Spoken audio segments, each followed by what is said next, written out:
I'd like to welcome everyone to the second in our series of 2 webinars that we put together for our subscribers. We're very pleased that you could join us today. I'm Tyler Nunley, a specialist in behavioral finance and risk tolerance and marketing consultant to FinaMetrica in the United States. Last week's webinar was around creating workflows for providing investment advice. There were many great ideas shared. If you haven't missed it, there will be a recording of both webinars, including today's and the one that we did last week. We'll send a link to anyone who was registered for either of the 2 webinars as soon as they're posted. Now I'd like to say a few words about today's presentation. The title of today's presentation is 5 ways to use FinaMetrica to attract new prospects, work more efficiently, and bring value to your clients. The objective of the presentation is to help you make optimal use of FinaMetrica, from the compliance and legal benefits to business development opportunities to help grow your practice. Our presenter today, Deborah Fox, has deep expertise in this area. As a practicing financial advisor and a long-time subscriber, she has been using FinaMetrica in her own practice for several years now. Deborah is also founder and CEO of Fox Financial Planning Network. As a long-time practicing financial advisor, she is always looking for better ways to do things. She is nationally known for unique planning processes and workflow templates and for showing financial advisors step by step how to work more efficiently and increase the value of their services. Today she plans on helping you build new client relationships and deepening the ones that you already have. Deborah will be presenting approximately 30 minutes of content today, and then we'll take questions at the end. Deborah, I'd like to thank you for being our presenter today. I'll now hand the webinar over to you. Thank you very much, Tyler. I'm really pleased to be able to cover this topic because I think it's unique. I mean, one thing about FinaMetrica is they're really a standalone company in their space. They have no competitors as far as I'm concerned. Nothing even close that covers the topic of risk profiling as FinaMetrica does. And so we want to leverage that in our practices because the majority of other advisors in the space aren't using something as extensive as this. So you want to take advantage of that and demonstrate to your prospects and clients that you have something that can even provide a better knowledge base, better understanding of their situation, and insights that other tools just don't have the ability to provide. All right, so let's look at what our agenda is today. Number 1, I want to go through critical components to growing your firm, a perspective on marketing, how to get a prospect's attention, and some actual tips or ways that you can use FinaMetrica to build your business, both indirectly and directly, and then just putting that all together. So let's go right to it. I think that there are very critical components that need to be considered when you're looking at either doing more for your clients or bringing on new clients. And most practices, most advisors want to bring new clients in, scale their firm so that they can grow and build a larger business over time. But to do that, I think we first need to discuss what's necessary to prepare for that. First of all, we have to free up time by getting rid of clutter. Now, clutter could be in the traditional sense where it could be paperwork or physical clutter, but there's other type of clutter, I believe. And that would be clutter that is preventing you from smooth operations in your firm. It could be where there are no clearly defined roles. So you'll see my 3rd bullet point is making sure that whoever is working in your firm has clearly defined roles and the tasks that they're responsible for.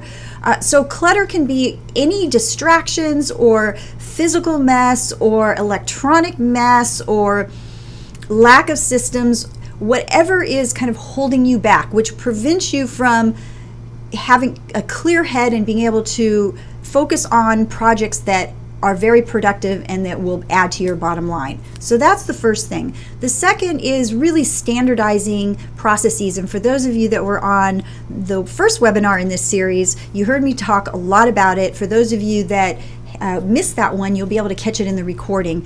But we have found in our practice, if we don't have organized pathways, service pathways for clients as well as pathways for things that we do not in front of the client. And it could be compliance, it could be keeping the office organized, whatever the case may be, that we have to have all of those things organized. Otherwise, we just can't work efficiently, which doesn't allow us the time to really consider bringing on new clients. How many of you can relate to this? You think, because you have one thought on one hand that, okay, we need to bring on new clients, we want to grow. And then you think about that and you have the following thought, which is, oh my gosh, we have to bring on new clients and just the work that's going to be involved in doing that. And you kind of dread even going down that path because you know that you aren't really organized and that it's going to be a huge effort to just try to bring some new clients on. So you don't want that to be the case. You want to have pathways in place that will run smoothly,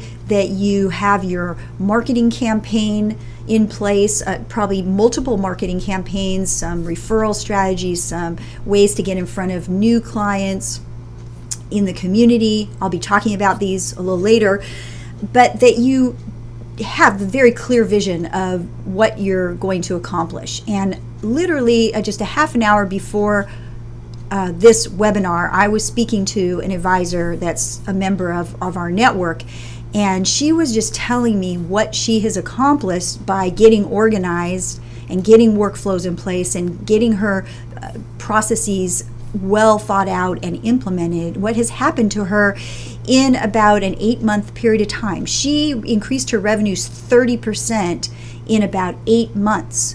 Incredible. And what did she start with? She started with an easel with that stick big sheets of paper that have stickies on the back, and she wrote down her vision of what she wanted to do. And it was everything from changing certain technologies and changing her service model. There were a number of things she put down, but she had a very clear vision. She put time frames down and when she wanted to accomplish them, and they came to fruition. 30% increase, and I think she'll have 100% increase within this next year. And it's because she got rid of her clutter, she thought through things, she standardized her processes, she got workflows in place, she has very clearly defined roles, and she's a small firm. I mean, in other words, she's the only advisor, and she brought in outsourced services to help support her clients. She got those relationships set up, and she completely overhauled her technology so that she could streamline and automate many of her processes. She did all of that, and in a really short period of time was able to have huge results. She even made a broker-dealer change during that time period. Unbelievable. So that's a fresh, hot off the press testimonial. Now, once we bring in clients, we want to also make sure that we're maintaining client loyalty. So it is very important that once we bring them in, that they're very well cared for. And so I believe that it's important to have service components that keep your clients engaged. This would be part of your service pathway. You would be thinking through how you would deliver these various components and what those components would be. So number one, I think there should be things that allow you to continually frame information for them. Clients look to us to simplify all of the craziness out there, especially the investment markets. With the 24/7 news and people talking to their family members and to their neighbors and their friends and hearing all this stuff, we need to keep them focused on what's real for them and frame things in a way that it's understandable to them, so that there's studies, by the way, on this, that the majority of clients that come to a client meeting with an advisor sit there and at the end of the meeting feel that they do understand what was discussed and they know what they're supposed to do, and then within half an hour of leaving the office, they don't remember what the majority of the information was. They forget about it. Now think about that. We spend all this time preparing for meetings and our clients walk away, and after the first hour, they're not even remembering half the conversation. So that's what I mean, framing information in simple ways, using analogies, using certain visual aids that get them to retain information that will keep them on the right track. Also, the client touches are extremely important, and you've heard of this, I'm sure. You hear certain professionals say that you need to have at least 12 to 15 client touches a year, and I've heard up to 60 client touches a year. whatever that is for you, what works for you. And it can be so many things that are easy to automate: birthday cards and newsletters and certain email communications with updates that you send out, and invitations to client events and things of that nature. You can automate a lot of it. And yet, very important to think through very carefully, because each of those touches can just build that much more loyalty and lead to a referral. So that's helping to build your firm too. And then building a personal relationship, that's probably something that is common knowledge, but you'd be surprised at how many advisors just get so enthusiastic about numbers and the planning and all the statistics of sharing information with clients. They forget to be a human being sometimes. Making sure that when your clients come in or when you talk to them on the phone, that you're talking to them about other things than business, about what they did on their vacation, what they're doing during the summer, how their kids are, how the wedding was, how the college graduation was. Get involved in their personal lives. You want that connection. There's a saying that a client will leave a relationship, a professional relationship, but they won't quit on a friend. And so if you have a professional relationship, but they also consider you as a friend in a certain way, that builds client loyalty. All right, let's talk a little bit about marketing. I want to have a little precursor here, because this is how the marketing process works, a little funnel here. And marketing is an interesting thing, a topic to discuss with a lot of financial advisors, because there's marketing and sales. Marketing is getting in front of the people that you need to get in front of and moving them through a process where they do business. Sales is the process of actually getting them to engage your services.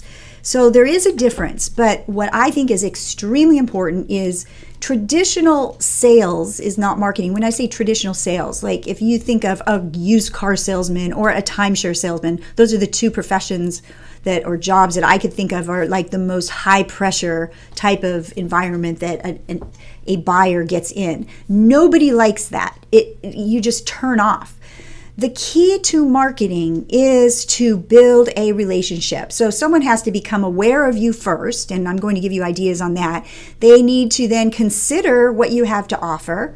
They then need to communicate their preference of your offering. What pieces of it do they want, or do they want the whole thing? Their preference for doing business with you, taking action to do so, and then becoming a loyal client. And there's actually one more step that we all want, and that's where if you took an arrow, and probably should have put this on the slide, but take an arrow from the bottom of that funnel and move it back up to awareness, because they should become advocates for us too.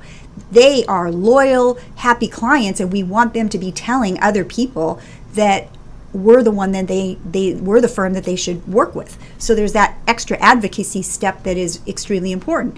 So how do you build that, go from awareness to action and loyalty and then advocacy in a way that is completely comfortable?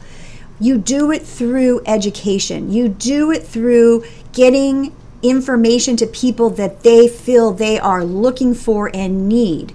You don't have to be talking about your services in the beginning. In fact, you shouldn't. You need to build a relationship with your prospects first. I think that's the biggest mistake that so many advisors make, is they forget about building trust and a relationship with a prospect. No one's going to do business with someone that they don't like and trust first. So that's the thing you focus on. If you can build likability and trust in your prospects, they will automatically do business with you. If you have a good service offering, they will automatically go down that pathway to inquire about your services.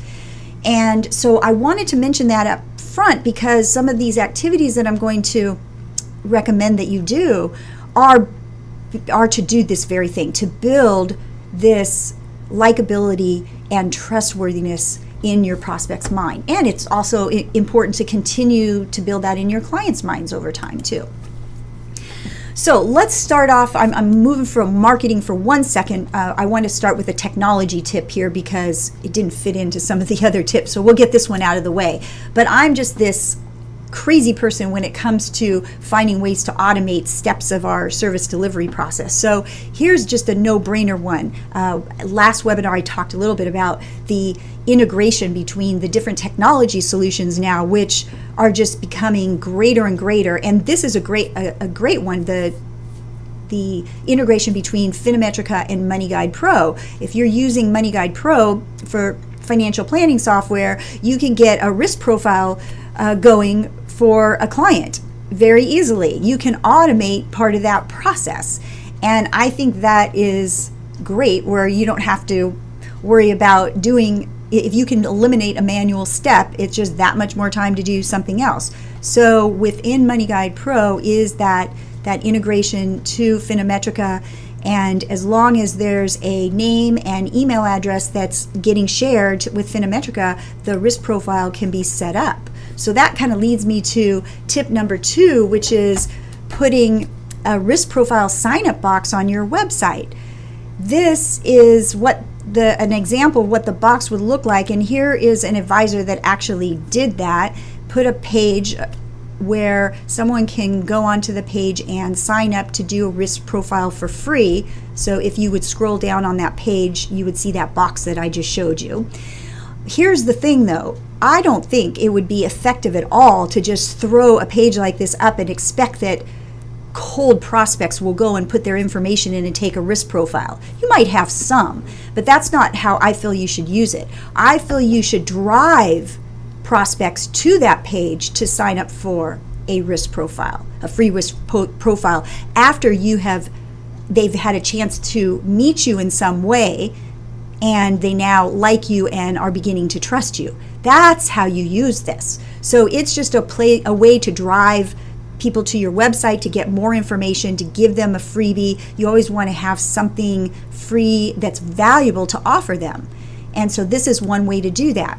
And then when they go, if there are some people on this webinar that aren't FinaMetrica subscribers, and so just in case you haven't seen the FinaMetrica tool, when they put their name and email address in, this is where they'll get a link with their username and password, and this is what they'll see to start their risk profile questionnaire.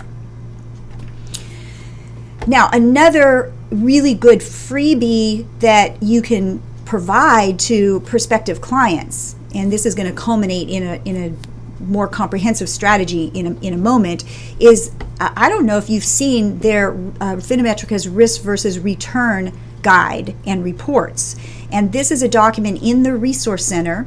I believe it's an 8-page document that has some great research and explanation about risk versus return, but then it also links to 11 of these specific 5-page reports that are based on 11 asset allocation illustration. And so you can literally start having a conversation with prospects, or even use this with clients if you haven't. It's a great exercise to do for a review meeting that you're having with clients, where you're coming back around and having that conversation that about risk versus return versus focusing on performance. Performance in a little snapshot, what the quarterly performance or annual performance of a portfolio is not very relevant for a longer term plan. And so having that conversation centered around risk versus return is very relevant, I believe. So this risk versus return guide and reports, it would be very appropriate to have some initial conversations with prospects. You can send them a link you either have them go to your website to go to that box, or even send them a link to a free FinaMetrica risk profile to fill out before they even come to your office to have an initial discussion, because they'll be so impressed seeing that report and anxious to actually hear what you have to say about that, because they more than likely will have never had a professional go through the risk versus return conversation with them in the way that you have the ability to with the tools that are available through FinaMetrica.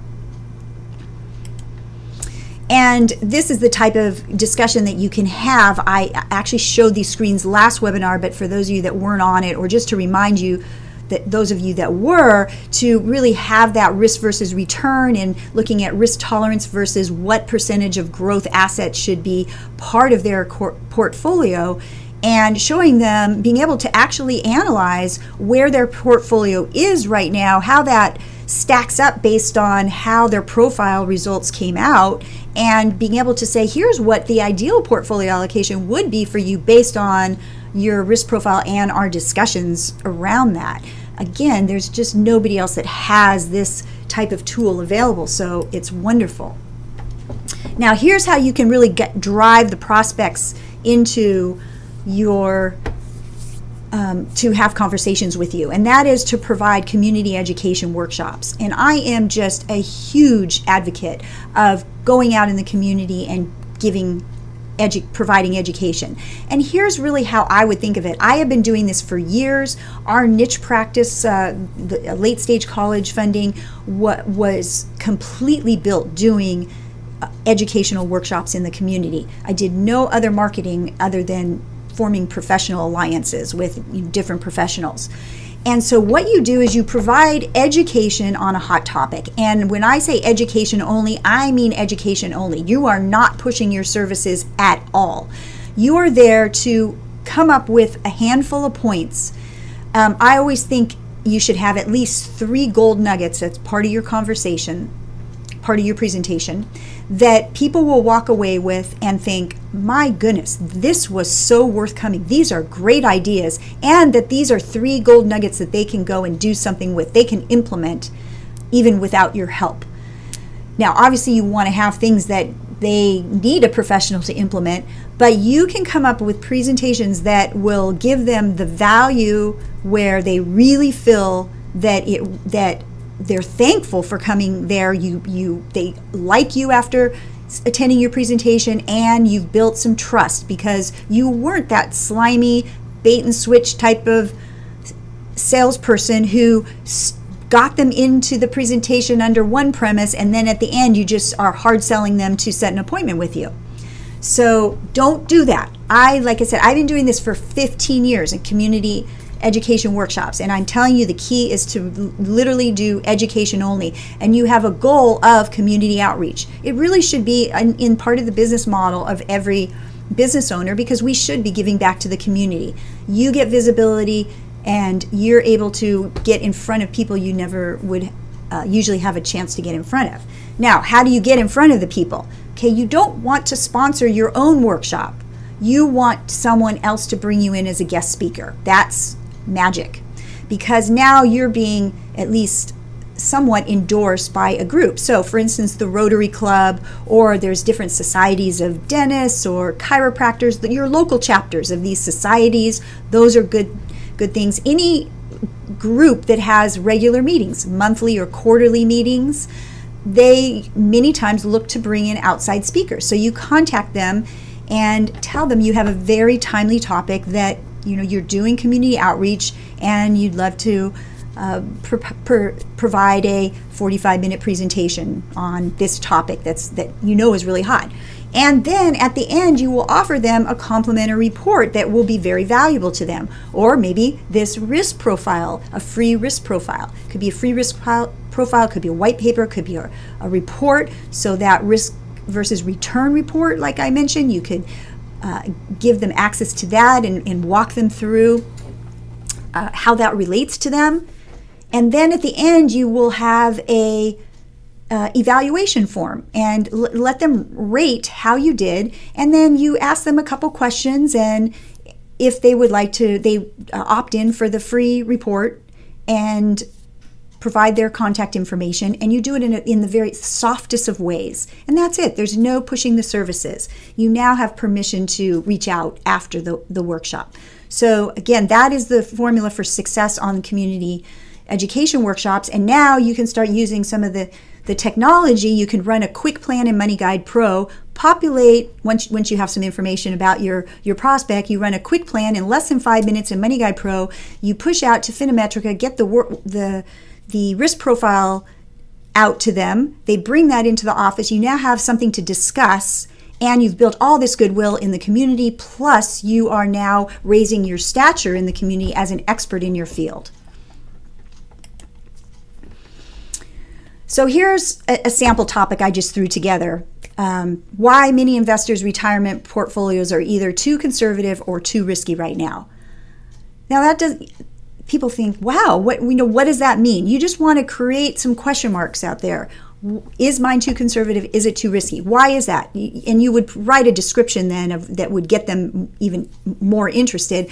But basically, to be able to discuss how current allocation may probably can't achieve the minimum return that the client needs to have their plan succeed. So they're maybe positioned too conservatively for that.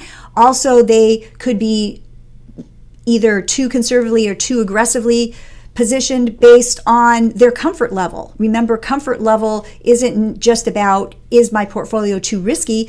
Discomfort is created when a portfolio is not risky enough. Like people that are sitting in cash right now in the market are uncomfortable because they're missing out on monies that are growing, that are invested in the market. So that creates a different type of discomfort. So having that conversation is, I think, really a great topic for a workshop. And then also to cover how to address periods of below average returns.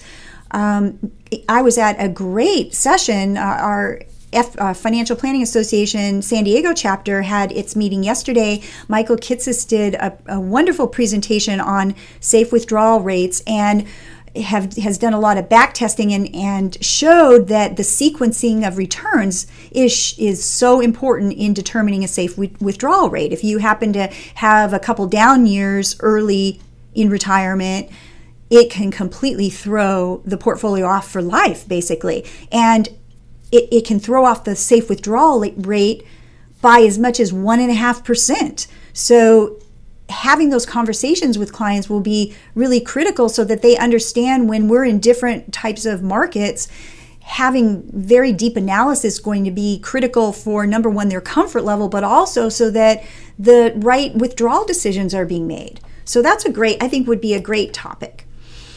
Also, I wanted to give you another little technology tip, although, well, it is kind of a technology tip, but Broadridge.com has this 4-field product where you can sign up and you can see that they have newsletters that are already written. They have presentations and education. They do websites too. You can create your own content and have it go out through, they can set up your own email system. It's coming out from you, and you can have automatic updates and drips and things going out to your clients or prospects through their platform. And look at the seminars. Now this got, I think this, oh no, they're all there. They have like 15 different seminars already created for you. So you don't even have to build something if one of these topics looks interesting to you. I would say Social Security and Obamacare are two of the hottest topics right now. So those two topics plus this whole investment risk topic, I think, are 3 wonderful ones to start with. So Broadridge would be a great solution. And by the way, those of you that are members of our network get discounts through Broadridge, significant discounts. My last tip is social media campaign. Now, social media has been a blessing and a curse, I think, for many advisors. A blessing in that there's so many cool things that you can do with social media. A curse because we have to figure out how to get our arms around it. And so if we're baby boomer advisors, this is not all that intuitive for us initially. If we're next gen advisors, then it's probably a piece of cake. But since I'm a baby boomer advisor, this was definitely the cool and curse type of thing for me, a blessing and a curse. So here's what social media can do. It actually can help you differentiate between you and prospects, because, or differentiate yourself with your prospects and differentiate yourself from other advisors, because you can build your persona online. People can get to know you from more than just a business level. They can get to know you on a more personal level too, how you think and how you interact with people. And again, those are the first 2 things. We need them to like us, and we need them to trust us. So you can start building that with social media. You can build deeper relationships with your clients. You can communicate more often very easily through social media, so they get to know you better. You also can get to know them better just by following them on their social media. And you can get your word out about your approach, that's going to resonate with the people that are looking for an advisor like you, that are looking for the type of relationship that you offer to your clients.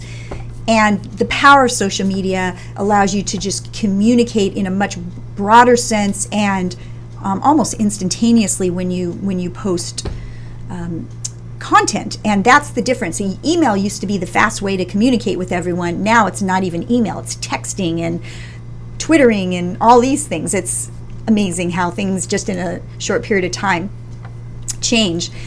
So these are the 4 main social media campaigns that you can employ. LinkedIn is by far the most important. There have been studies showing that, and I don't remember the exact number, but it's over 60, somewhere between 60 and 70% of prospects looking for a new advisor to work with go on LinkedIn to look people up, to try to find potential potential advisors to speak to, or if they've been given referrals, or if they've heard of someone or had some exposure to an advisor, they'll go check them out on LinkedIn. So you need to have a strong LinkedIn profile. And then Twitter is, I think, pretty easy to manage because you only have to write 142 characters. So usually the hardest thing is trying to get your message out in only 142 characters, but that's really an easy thing to employ. And what's great now, Facebook, I don't think you need. I think Facebook is the one that you don't necessarily have to use, but if you use it, use that more for kind of your recreational life is what I would recommend. That's how you can kind of tie more into your personal side. That's my suggestion. But a blog, I think, is very helpful. And you can post a blog entry and have it automatically post to your Twitter account or even to your LinkedIn account. So there's tools there that allow you just to post on one piece of social media and it'll populate the rest. But usually it's from blog to Twitter and LinkedIn. And you have a link to your website and your blog on LinkedIn so that people can proactively go to your blog. So what you're creating is this circular way to communicate with prospects and with your clients and getting information out. And you know what? There are services that if you're not a writer or you don't have the time to write, there's services that you can subscribe to, just outsource services that are people that are great financial writers or on financial topics, and they can write these blog posts for you to post and get an idea what your style is. And they shouldn't be these long articles necessarily, just might be 250 to 500 words, that's it. So it's something that you want to plan out carefully as to how you want to position yourself, but you can get results in a relatively quick period of time. So LinkedIn, a couple tips on each of these social media pieces is make sure your profile is complete and robust. Make sure it's compliant. You need to make sure it meets all of the compliance requirements. Use your status updates to keep your profile fresh. Share links to interesting articles about risk tolerance. That would be, again, getting that conversation going, especially if you have that FinaMetrica box on your website. It could be driving traffic to your website just by the articles and the discussions that you're having in your social media. And reference your use of social media profiles as an important client tool and why that is. So the content that you share also in Twitter and on LinkedIn can be links to other interesting articles that you think your followers should read. It doesn't have to be all content that you create. Twitter is all about conversation, not promotion. Again, you're not promoting your service in your social media. You might promote an educational webinar that you're doing or a in-person meeting that you're doing, but you do not want to be talking about why people should do business with you. It should be just things that they can get from you that will be helpful information, or that will help build that relationship.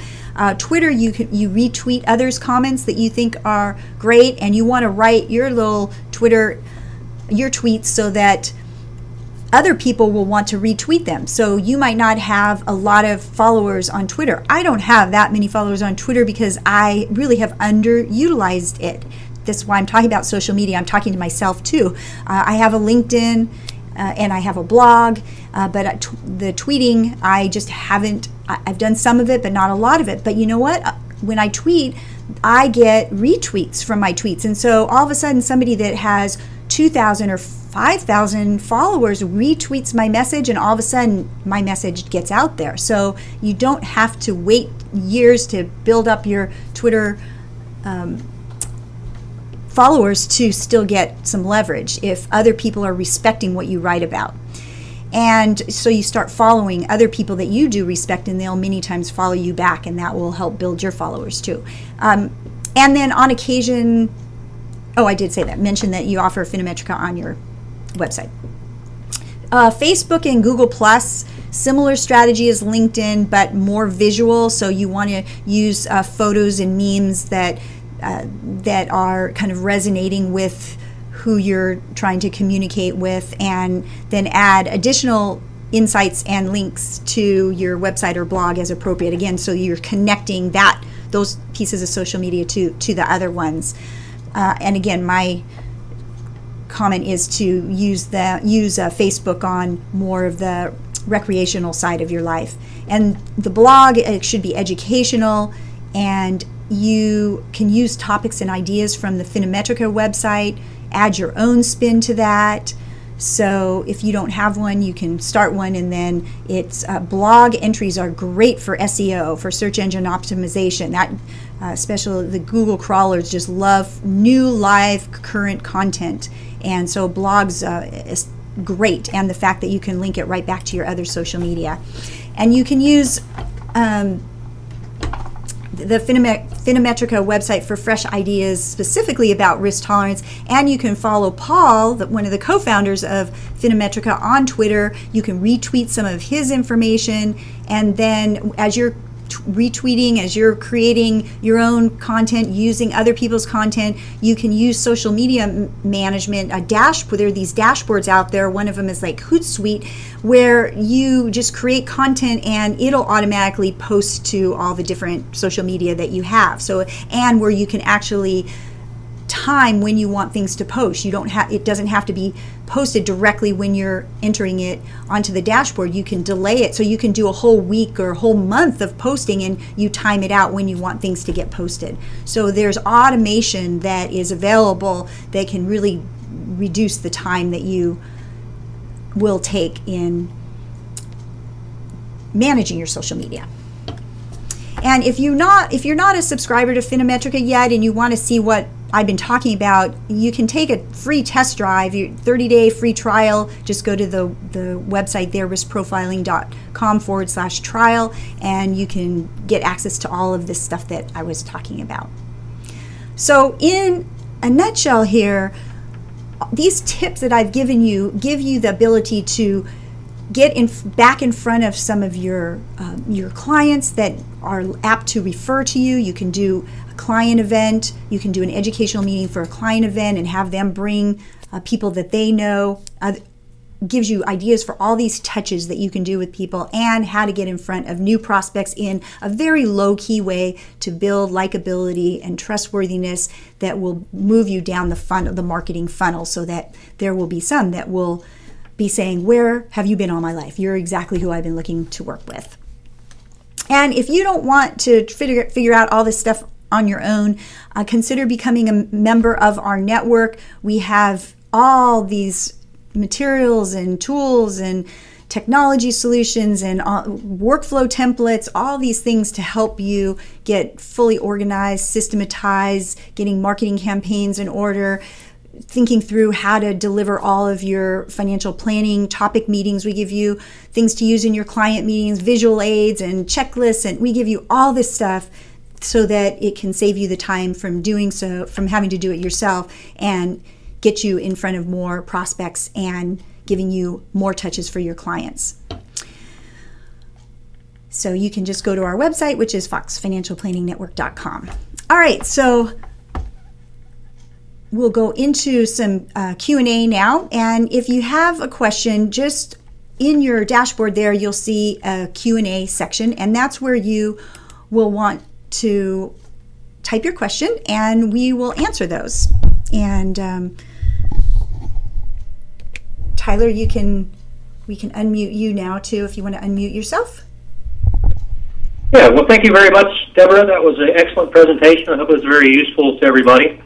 I think the points about engaging, educating, and communicating with clients and prospects to build trust is obviously very vital, this being a client relationship business, because those things from a business development and growing the business point of view lead to loyalty and retention, and that also helps more referrals. So that's what we're trying to get at in a lot of cases. And thank you, Deborah. It was once again, an excellent presentation, and I appreciate everyone joining us here today.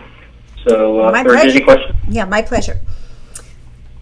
If you have questions, you need to type them into the Q&A section there on your dashboard. So either I did such a great job at explaining all the content that nobody does, or we've got shy people. Okay, so we do have a question coming in. Let's look at that.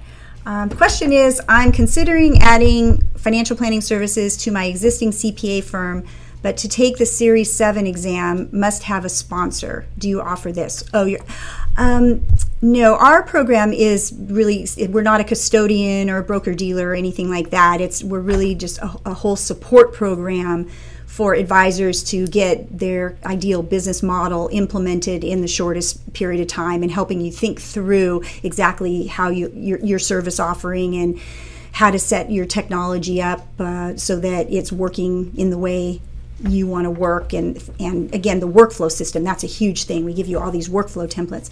So there are a couple things you could do. You could either affiliate with one of the broker dealers, or you can, that's probably your best, if you're going to get a Series 7, it depends on your business model. If you're going to do commissions and fees, then you'll need to be with a broker dealer. If you're doing fee only, then you can go with a custodian, just have an RIA, or affiliate with another RIA. So depending on what your business model will be.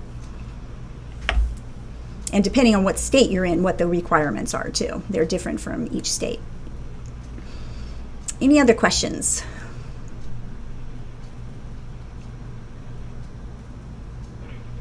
If there are no other questions, if there are, please go ahead right now. But in the meantime, if you're typing a question, I'd just like to remind everybody that both webinars will be posted on Fox Financial Planning Network website, as well as FinaMetrica website, so they'll be available to you. As far as the slides, if you'd like to have the slides, we'll be happy to send those to you as well.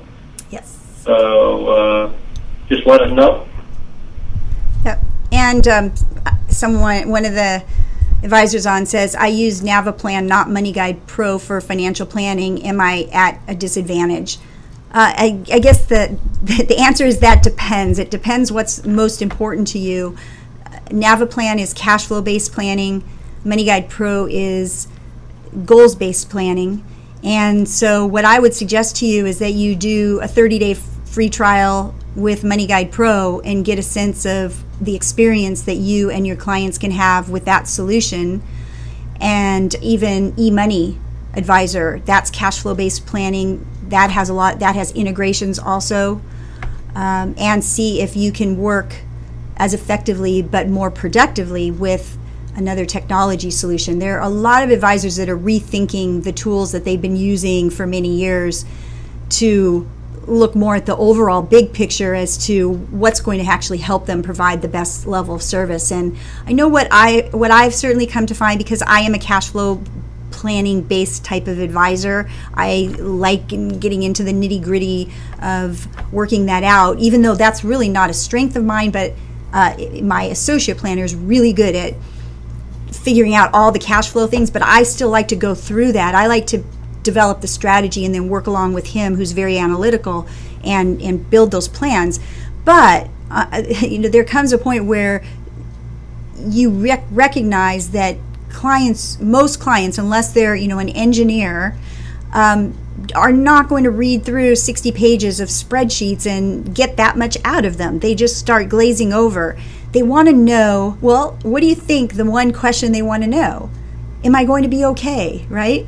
And so there are a lot of ways of showing them if they're going to be okay. And I have become a huge fan of using visuals to get complex concepts across. We do that in our client meetings all the time. I've developed visual aids for each planning meeting where I can take a very complex topic and show them a diagram or some photo or something where they, boom, can get that concept because they're seeing it in a picture form. And that's what I love about Money Guide Pro and some of the other planning solutions also. They're getting much more visual. eMoney Advisor, Finance Logic, Money Guide Pro, lots of integrations, very visual outputs, and you can spend a lot less time in discussions with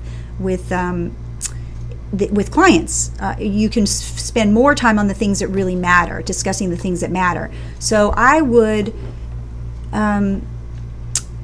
really just take a look at what's available now. If you've been using Navaplan or another financial planning software for a long time, and just see if it's time to change the way you're thinking about what you're using. It's a very personal decision. There's no right answer. It's based on what is comfortable for you and what's most important for you as far as how your firm flows.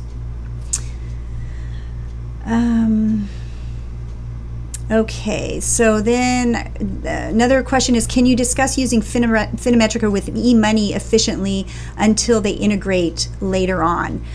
Well, yes, there is not a direct integration where like they have with like FinaMetrica has with Money Guide Pro. So the good thing about FinaMetrica is it is cloud-based, a cloud-based solution. So it is quite easy to just log in, put the client's name and email address in, click one button, and boom, the risk profile link email is the email with the link is sent out to the client, and then everything's automated from there. You get a notice when the client has completed the profile. You now have immediate access to that profile, and you're off and running. So luckily, even the manual version of using FinaMetrica is much more efficient than most other ways to do risk profiling. So it's not horrible at all.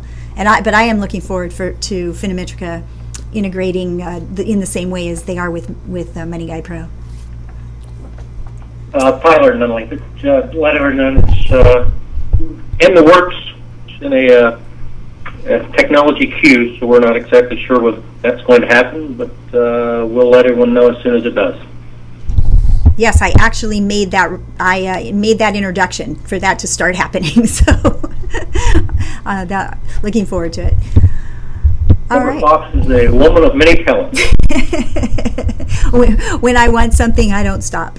So, all right. Well, I don't see that we have any other questions. So I hope this has been helpful for you. We really wanted to give you some ideas that maybe you hadn't thought about.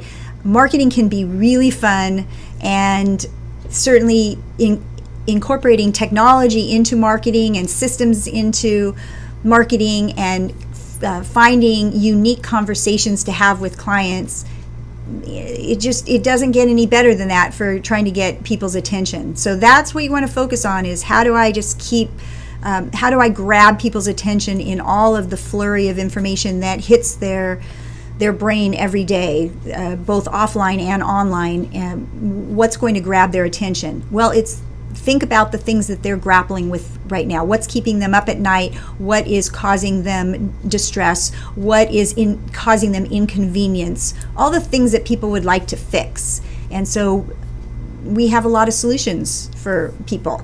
And so it's just a matter of going out and getting the word out. Well, I hope everyone has a great rest of the day, and we will see you at a future presentation or webinar. Bye, everyone. Thank you, Deborah, and thank everyone for attending. Have a good day. Bye.